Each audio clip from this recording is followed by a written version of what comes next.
Hej, jeg hedder Merete Børgaard Olesen og er adfærdsrådgiver. Ved siden af mig har jeg min dalmatiner Milo, og ham skal du se løse nogle opgaver. Her er jeg ved at lave et godbidsbatteri til ham. Det vil sige, at jeg har samlet nogle toiletruller i en skotøjsæske, og så putter jeg forskellige typer godbidder ned i hullerne her, som er dannet.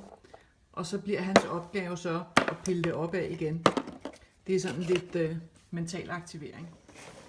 Nu er han så i gang med at tømme batteriet her for godbidder. Han løfter lige så stille toiletrullerne op, så han kan få fat i godbidderne.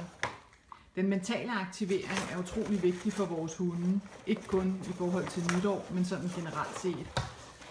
Det gør, at de får brugt noget energi på en konstruktiv måde og bliver trætte på den gode måde.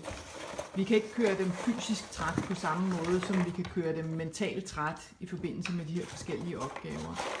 Så det er egentlig kun fantasien, der sætter grænser, og jeg er lige ved at sige, hvor gode godbidderne er. Nu er Milo her en madglad en af slagsen, så det gør ikke så meget, hvad der er i. Bare det er noget, der kan spises, så arbejder han gerne.